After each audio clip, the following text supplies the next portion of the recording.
At precisely 6:47 a.m., Nate Robbins's smart kettle gave up. 1 second it was boiling like a reliable old soldier, the next it fizzled and died with a wheeze. His lights flickered ominously, his tablet screen froze on a half-written work report, and the Wi-Fi hub glitched with a pitiful chirp before going dark. Nate blinked at the sudden blackout and let out a long breath, then muttered to no one, "Not again." He wasn't new to tech issues. After all, he'd spent 10 years working in military-grade systems analysis, but this wasn't his fault. The grid should have held. He'd installed a fail-safe battery bank and even a solar array tucked behind his garage, not because he was a prepper, but because he believed in stability, redundancy, reliability. Unfortunately, what he hadn't accounted for was the unpredictable chaos of the Willow Creek HOA. The neighborhood, nestled just beyond the edge of town, was picture-perfect. Rows of nearly identical homes with manicured lawns, pastel siding, and flagpoles that had to be exactly 6 feet high, not an inch taller or shorter. Nate had moved there 6 months ago after taking a consulting role that let him work from home. It had seemed peaceful at first. Too peaceful. Then he met Karen Whitmore. Karen was the self-declared gatekeeper of all things order and aesthetics. A woman in her late 50s with a penchant for power walking in neon tracksuits and carrying a clipboard like a scepter, she ran the HOA with the steely precision of a small-town tyrant. Her word wasn't law, but only because actual laws couldn't bend fast enough to match her demands. Nate, ever the optimist, had tried to stay off her radar. He paid his dues, mowed his lawn, and didn't blast music past 8 p.m. But everything changed when the old neighborhood gate failed. The thing had been an ancient swing gate with a rusted keypad and a mind of its own. Deliveries were delayed. Uber drivers cursed at the intercom. Eventually, after it locked a paramedic crew outside for 20 minutes, the HOA board gave in and asked for help. Nate volunteered. He installed a sleek, secure, solar-powered smart gate system, complete with encrypted code panels, license plate recognition, and emergency override protocols. It was elegant, efficient, and best of all, it actually worked. The residents were thrilled. Karen, however, was not. She hadn't been consulted about the design. She hadn't signed off on the panel color. She especially hadn't been informed that the entire gate's database would run through a cloud server that she couldn't personally access. To her, it was an affront, a challenge, a loss of control. Still, she bided her time. She started small, emails about glare from the panel affecting neighborhood ambience, complaints about unregulated data transmission, even citing a rule about unapproved infrastructure changes, which was hilarious considering the board had given written consent. Nate laughed most of it off. He'd dealt with saboteurs in digital warfare. Karen was just noisy. Until that morning, when the kettle died. Nate stepped out onto his porch, squinting at the dull gray morning. The sun was just breaking over the roofs. Everything looked normal, too normal. But when he glanced down the cul-de-sac, he saw that others were stepping out, too. Lights flickering. Garage doors refusing to open. It wasn't just his house. He crossed the street to where his neighbor, Gary, stood in front of his stalled Tesla. "You out too?" Nate asked. Gary grunted.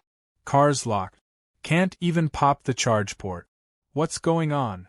"System might have tripped," Nate said, thinking aloud. "The gate panel could have shorted the grid if someone tampered with the backup link." "I'll check." Nate headed toward the entrance. His gate system had several redundancies, but there was a single exterior-facing code panel that acted as both a master key and admin console. He'd installed it under HOA request in case of emergency. It was armored, weatherproof, and password-protected. Or at least, it had been. As he rounded the bend near the front gate, he stopped cold. The panel was covered in thick silver spray paint. Not just sprayed, coated. Someone had taken the time to aim carefully and hit every surface, including the small security lens and the emergency reset toggle. To add insult to injury, a childishly scrawled private neighborhood had been tagged across the screen in dripping paint. Below that, a poorly drawn frowning face. Nate's stomach dropped.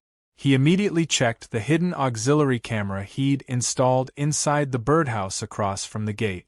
It wasn't just for security, it was insurance. Pulling out his phone, he connected to the local feed. Despite the electrical oddities, the birdhouse cam had a backup capacitor. He scrubbed through the timeline. 3:15 a.m., there she was. Karen, wearing a hoodie like she was auditioning for a late-night graffiti crew, crouched in front of the panel, methodically covering it with slow, deliberate strokes. She even brought a small stepladder to get the top edges. At one point, she paused to adjust her sunglasses, at night, and muttered something about stupid spy cameras. He stared at the footage in disbelief. Not just at the act itself, but the ridiculous precision. She wasn't being impulsive, she was on a mission. Back at his house, Nate connected to the primary system logs. The panel's circuits had fried at 3:19 a.m., 2 minutes after she painted the lens. That meant the paint had seeped into the heat vent and caused a short. With that single act of vandalism, she hadn't just taken out the gate. She'd fried the hub that connected the entire neighborhood's garage controls, digital key fobs, and remote unlock. Even worse, the emergency override was cooked. By 7:30 a.m., the neighborhood was in chaos. Residents were gathering outside the gate, unable to exit for work. One elderly couple had tried to call a ride to their dialysis appointment but couldn't get out. A UPS driver stood bewildered, holding 5 packages and nowhere to deliver. Karen showed up at 7:43. Not late enough to avoid the crowd. She strolled up with her usual air of self-importance, sipping from a green smoothie. "Oh, is the gate acting up again?" she asked, tone dripping with faux concern. Nate turned slowly.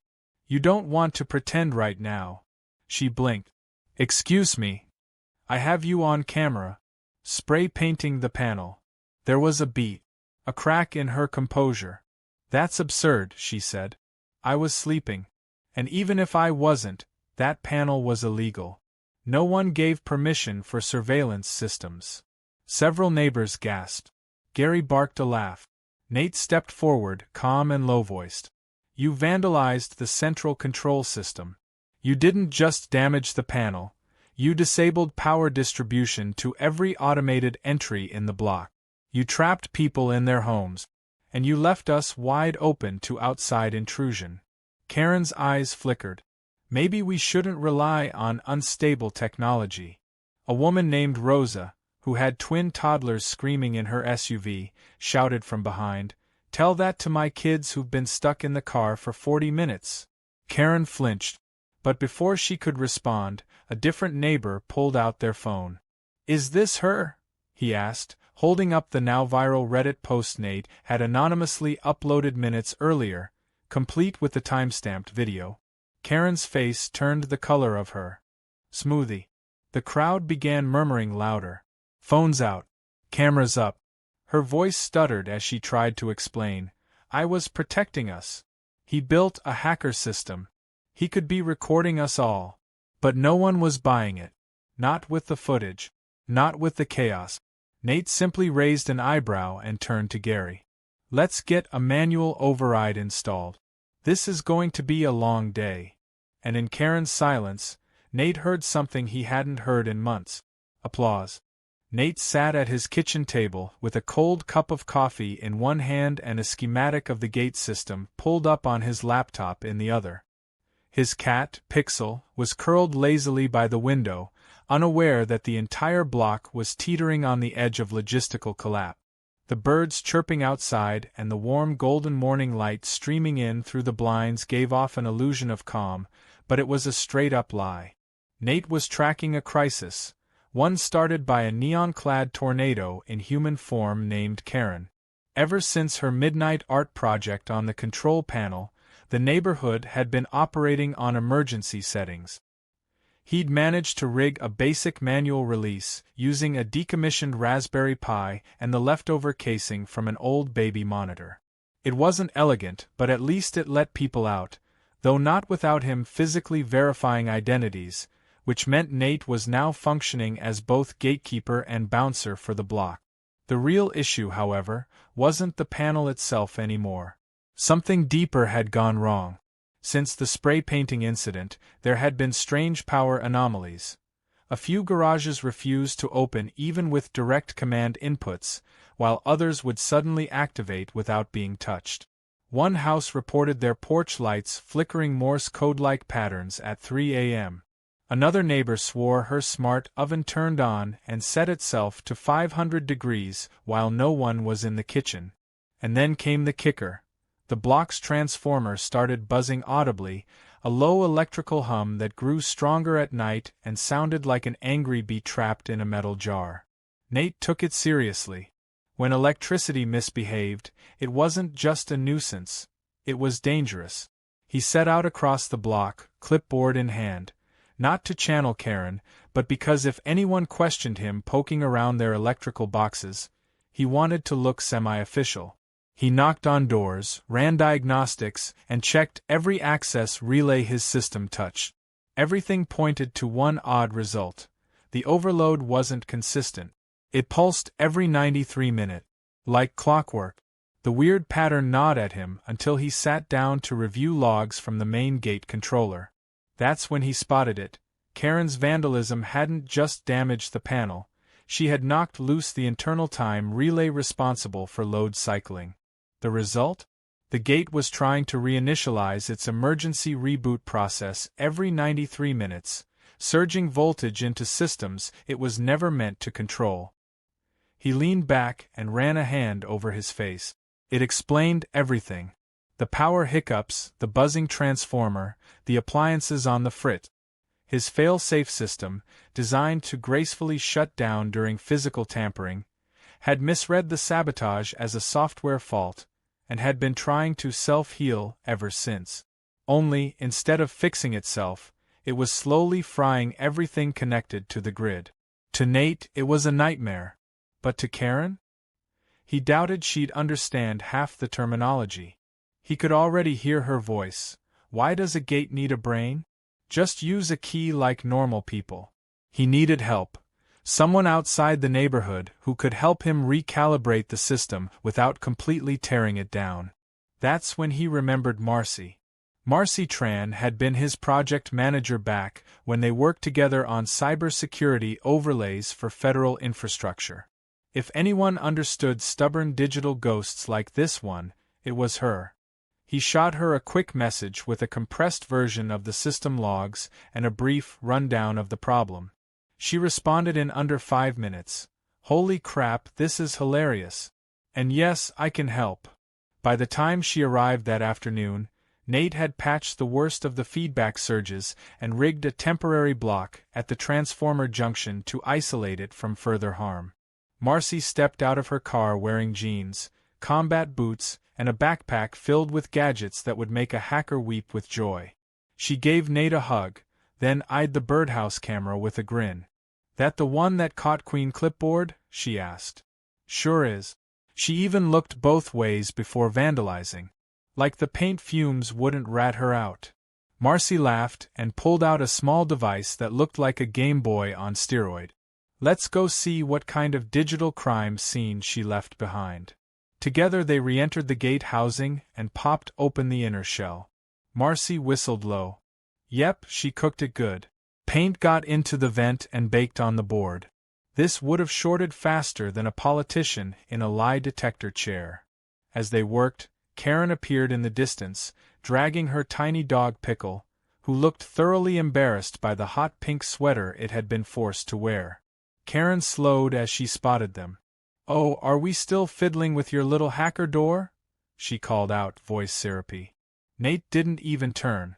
Working on undoing your masterpiece, Karen. I'll have you know, she said, coming closer, several residents have expressed concern about you collecting data through that thing.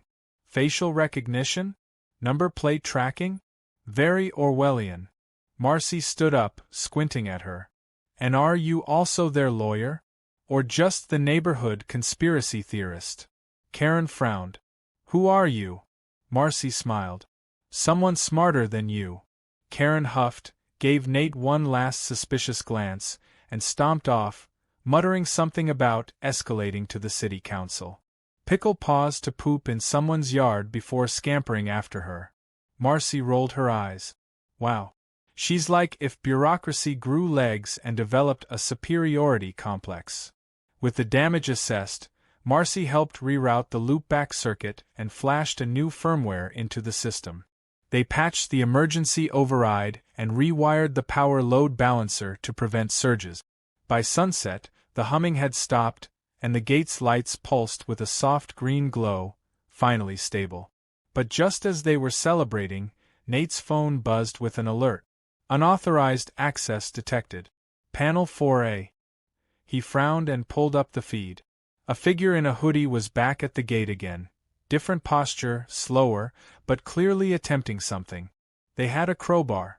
The motion sensor caught a clear profile as they turned to scan for cameras. Nate froze. It wasn't Karen. It was her son. Todd Whitmore, college dropout and serial entrepreneur, known more for sketchy crypto schemes than any actual accomplishments, was now jimmying open the gate controller, probably thinking he'd help Mom fix the neighborhood tech problem. Marcy stared in disbelief. Is this a family hobby? Vandalizing expensive electronics. Before Nate could react, the screen cut to black. A hardwire had been severed. But not before the feed auto-backed up to Nate's cloud. He had it all. Marcy turned slowly. Okay. I'm staying the night. Nate nodded. Bring popcorn. This is about to get good. The next morning began deceptively quiet, the kind of calm that usually preceded a disaster in the suburban jungle that was Willow Creek.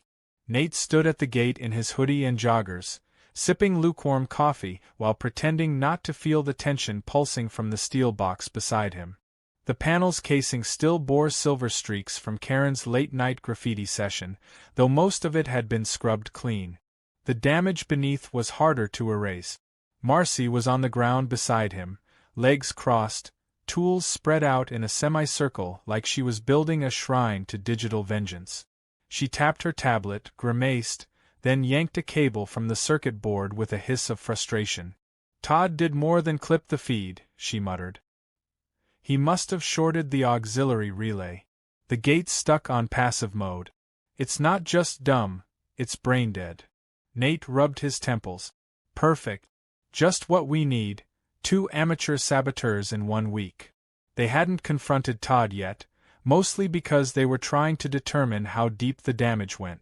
Unlike Karen, who wielded incompetence like a battle axe, Todd had managed to disable the sensor relay cleanly, suggesting he'd had at least some idea of what he was doing. Unfortunately, that made him more dangerous. Down the block, garage doors were misbehaving again. One opened, closed, and reopened within 5 seconds before freezing halfway. Another blinked its security light in a loop like a disco strobe. Nate had turned off the remote grid overnight, but the systems were still reacting to residual interference, some form of feedback loop embedded in the code.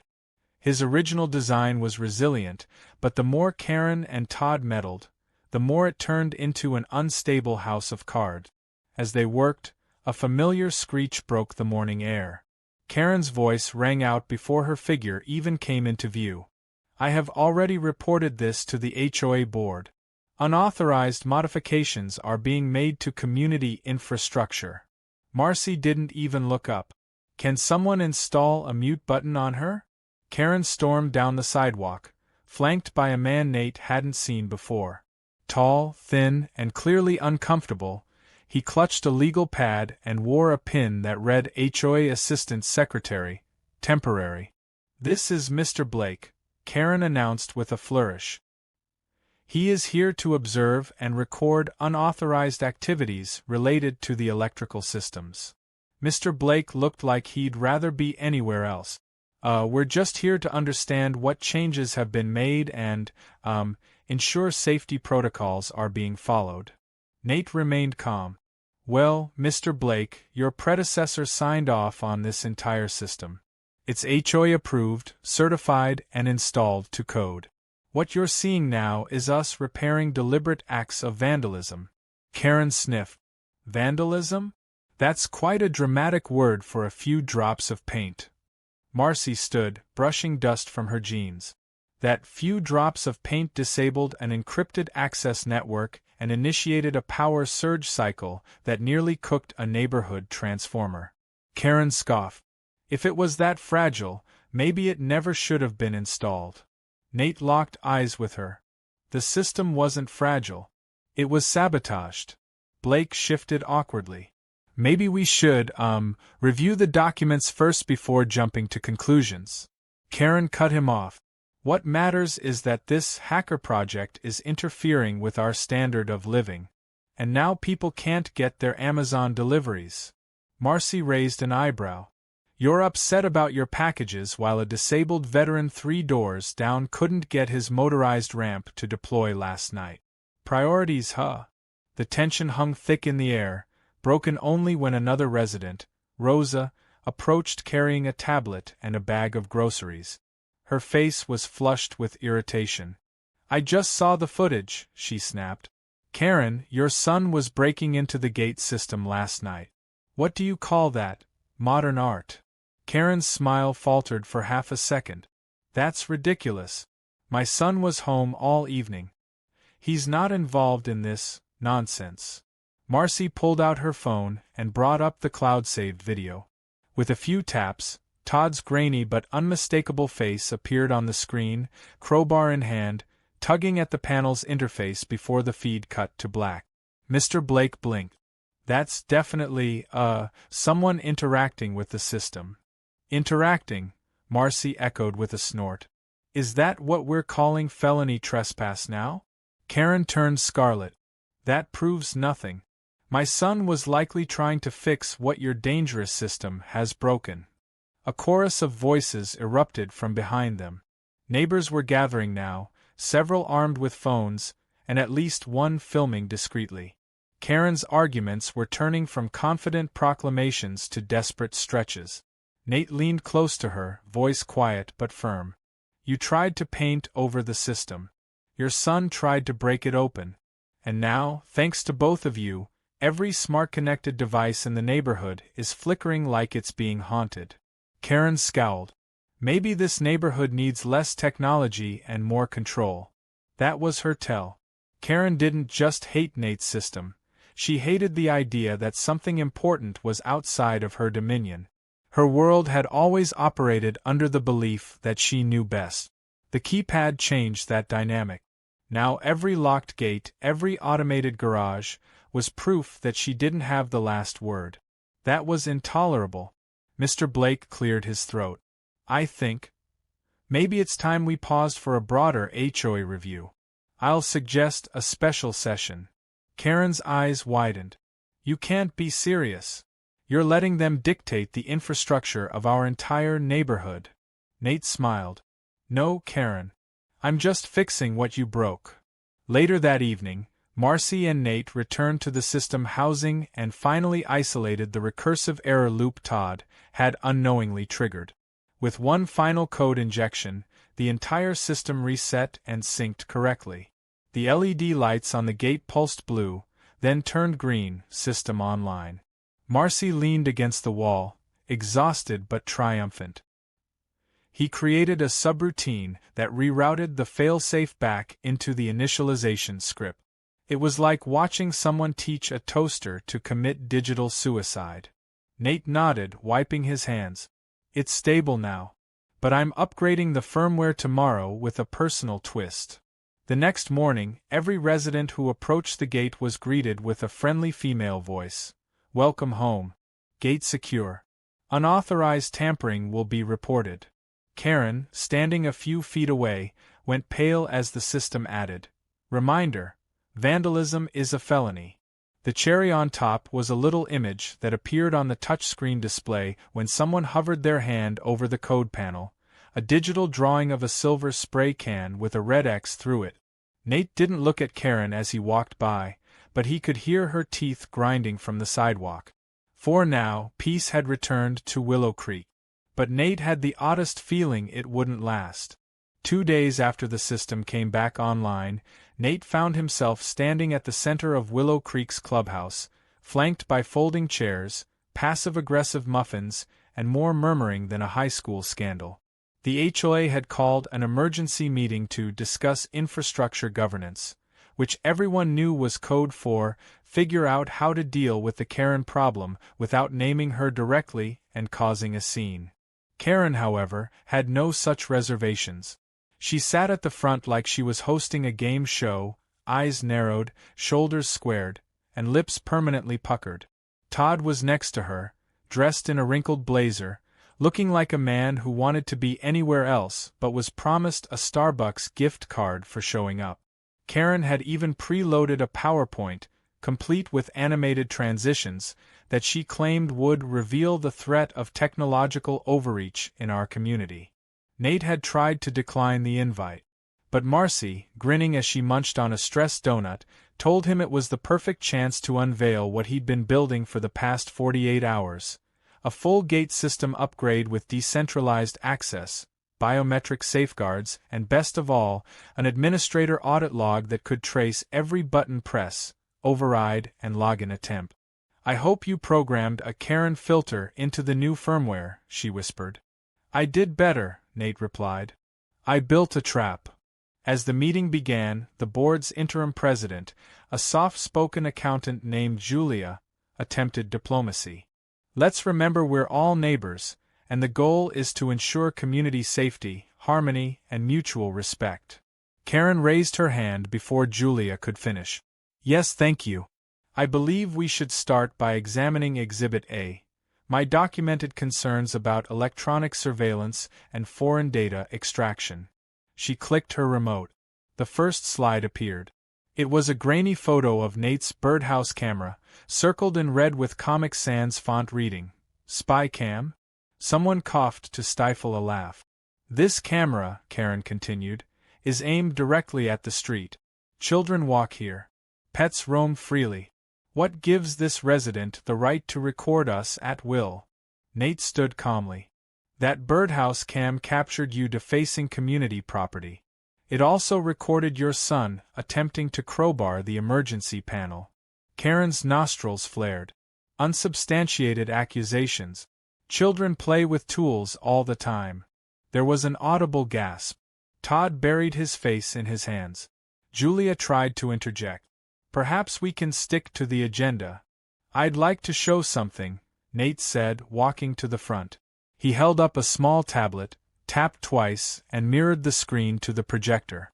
What followed was a high-definition, time-stamped, irrefutable clip of Todd sneaking to the gate, disabling the camera, and triggering the system failure that had caused the transformer surge. Karen visibly shrank in her seat. "And this," Nate said, swiping to the next slide, "is the data log from the vandalized panel. Every line of code shows how the internal emergency override failed because the spray paint conducted static into the reset relay." He turned to face the room. "The system didn't fail. It was attacked twice. That's why garages went haywire, lights flickered, and emergency calls were rerouted. And since it was tied to community-wide safety protocols, it's now officially under municipal investigation." Karen's eyes darted. This feels very theatrical. Are we neighbors or courtroom prosecutors?" Julia leaned into her mic, nervous but firm. "Karen, multiple residents have filed complaints. If even half of this is true, we have a liability issue. I've already been contacted by the county's infrastructure liaison." And then came the surprise. Marcy stood, cleared her throat, and held up a badge. "My name is Marcy Tran. I'm a senior analyst with the Department of Infrastructure Cyber Division. I've been consulting informally here until we determined whether this was a localized nuisance or a critical breach." Every chair creaked as neighbors leaned forward. Karen looked like she had been tasered. "This neighborhood," Marcy continued, "is one of 35 test zones participating in voluntary decentralized grid programs. It's experimental, yes, but legal, transparent, and extremely valuable to future energy resilience. The gate system? It wasn't just a local project. It was the control node for this entire test pilot. What you called a hacker box was part of a national infrastructure test funded in part by state grants. Dead silence. Karen sputtered, "You mean, we're some kind of lab rats?" "No," Marcy said. "You were given a cutting-edge system that kept your home secure and connected while reducing reliance on centralized controls. But someone sabotaged that. Twice. And we're currently reviewing charges." At that, Karen snapped. "This is harassment. My son was trying to fix what Nate built. I have rights. This is still America." Julia calmly raised her hand. "Actually, you and Todd are under temporary suspension from all HOA decision-making roles until a formal review is completed." Someone clapped. Karen turned to the audience. "You're going to let them take over? This man is controlling your garages." Felicia, the single mom from down the street, stood up. "No, he fixed them. You broke them. My kid was locked inside our garage for an hour because of you." Gary, the guy with the Tesla, added, "I missed a job interview because your son thought he was Ethan Hunt." The room turned on her like a tide. The tension broke, and suddenly it wasn't just about Nate's system or Karen's sabotage. It was everything. The years of micromanagement, the passive-aggressive fines, the birthday balloon regulations, and the complaints about too colorful mulch. It all came out at once, like the floodgates had finally failed. By the time Karen stormed out, dragging Todd behind her like a leashed embarrassment, the crowd had officially moved on. Julia announced that the HOA would hold a vote to restructure its leadership, and Nate was offered a formal role as technology coordinator. He declined with a smile. "Happy to help," he said. "But I'd rather build than babysit." That evening, Nate and Marcy sat on his porch watching the lights around the block return to normal. For the first time in a week, the gate glowed with a calm green pulse, every function stable and every panel logged. "You know," Marcy said, "you could have just moved into an apartment with a buzzer like a normal person." Nate laughed. "And miss all this neighborhood drama? Not a chance." Across the street, Karen's house was dark. Her car had a fresh notice taped to the windshield, from the HOA board. Nate couldn't help but chuckle. It wasn't revenge. It was resolution. The system was clean. The air was still. And for the first time in days, the only thing humming was the soft whir of his smart kettle kicking back to life. Order had been restored. At least for now. 3 weeks later, the neighborhood looked like it had exhaled for the first time in years. The lawns were still pristine, the mailboxes still uniformly beige, and the weekly trash pickup still came at 8:02 a.m. sharp.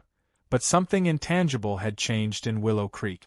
For the first time since moving in, Nate could walk to the community mailbox without sensing invisible daggers aimed at the back of his head. Children rode bikes without being told their helmets weren't aesthetically compliant. Even Gary's Tesla greeted him like it had been emotionally liberated. Peace had arrived, and it wore the quiet buzz of a stable power grid. Karen's house, however, told a different story. Where once she had hosted morning meetings on her porch like a war general in spandex, now her curtains were drawn, her porch light flickered half-heartedly, and her prized front flower bed had been overtaken by a gang of weeds staging an uprising. A faded "Support Neighborhood Order" sign tilted sadly in her window. No one had seen Todd since the HOA board's legal notice arrived via certified mail. Rumor had it he was staying at a friend's house out of town, consulting on a startup, which sounded suspiciously like code for hiding from subpoena papers. Despite the public fallout, Nate had kept things professional. He didn't gloat. He didn't provoke. He simply maintained the gate system, updated firmware quietly, and helped neighbors integrate smoother automation into their homes. He taught a class on smart system safety in the clubhouse, and to his surprise, it was standing room only. He even built a toddler-proof autolock system for Rose's garage after her twins figured out how to open it from the inside with a spatula. Then, one Thursday afternoon, the tranquility cracked. Nate was reviewing log data from the previous night when he noticed something odd. At precisely 2:17 a.m., a silent ping had triggered the backup gate relay. Not enough to activate it, just enough to test its resistance. It was subtle. Too subtle for most people to notice. But Nate had written that code, and he knew what it looked like when someone was probing. Someone was trying to backdoor the gate again. He jumped into action, rechecking the firewall, scanning the access logs. There were no logins from approved users. No failed passcodes. But there was a slight delay in the node refresh cycle, suggesting someone had manually spliced into the physical hardware without initiating a digital handshake. Whoever did it wasn't just guessing, they knew what they were doing. Nate pulled up the birdhouse cam's overnight footage. Nothing at first. Just a few cats, a wandering raccoon, and a shadow from the breeze. Then, at 2:16, a silhouette crept into frame. They wore dark clothes, hood up, no visible features. But there was something unmistakable in the gate, the way they hesitated at the panel, then pulled out a keyring like they knew exactly where to look. It wasn't Todd. This person was shorter, slighter, smoother. Nate ran facial recognition overlays against old footage and gasped softly as the pattern matched. Karen. She was back. He stared at the timestamp, eyes wide, replaying the moment she tried to open the outer casing, then stopped when the panel lit up. The message that had become legendary flashed across the screen in soft white letters. Unauthorized user detected. Spray paint privileges revoked. Karen froze, panicked, then bolted off screen. The system had caught everything. And it had worked exactly as designed. The next morning, the neighborhood buzzed with the news. Someone had tried to break into the gate again. Gary posted a screenshot on the neighborhood forum with the caption, "Guess who still thinks she's queen of the panel?" Karen didn't come outside that day. Or the next. But by the weekend, her house had a new sign on the front lawn. For sale by owner. The news spread fast. Open house scheduled for Sunday. No real estate agent. No staging. Just a desperate flyer hastily taped to mailboxes offering quick move-in and highly desirable HOA leadership potential. Nate chuckled when he read that part. The only thing highly desirable at that house was the idea of her leaving. Still, something gnawed at him. Why sneak back? Why now? If she was moving, why try to access the gate again? Unless she wasn't trying to open it, she was trying to delete something. The access logs. The night before her final HOA meeting, she had logged into a backup console at the clubhouse, supposedly to verify neighborhood parking records. In reality, she'd accessed the gate system's outdated node logs, the same ones that tracked panel override attempts and physical tampering. Nate had archived everything, but what if she thought they were still there? What if she believed erasing them would absolve her and Todd from any lasting fallout? It was classic Karen. Never admit fault, just bury the evidence and pretend the truth was never invited to the meeting. But Nate was ahead of her.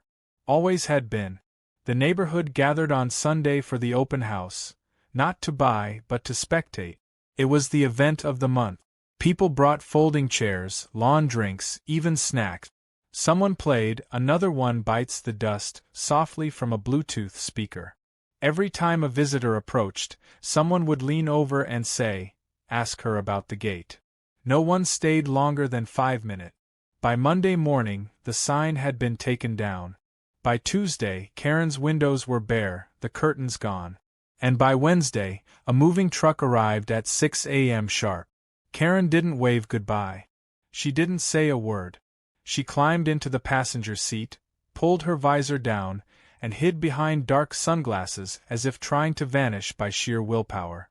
The neighborhood watched in silence as the truck rolled down the road and through the gate one last time. The panel beeped gently as it closed behind her, sealing the end of an era. That night, Nate held a small celebration at his house. Nothing formal.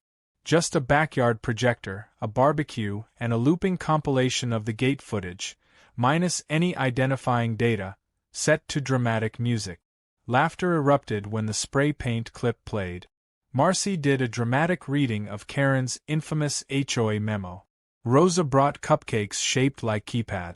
Someone gave Nate a plaque that read, Community Tech Whisperer, a Defender of the Digital Realm. But the best part came later, when the crowd thinned, and Nate returned to his porch with a plate of ribs and a cold drink. Pixel, purring in his lap, stretched lazily as Nate looked out over the quiet street. The lights were steady. The system was quiet.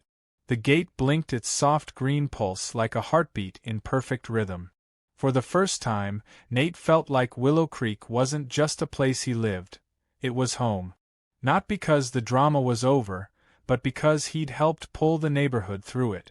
And from the shadows behind the birdhouse camera, a tiny blinking light watched silently, always ready, just in case someone decided to bring a spray can to a tech fight ever again.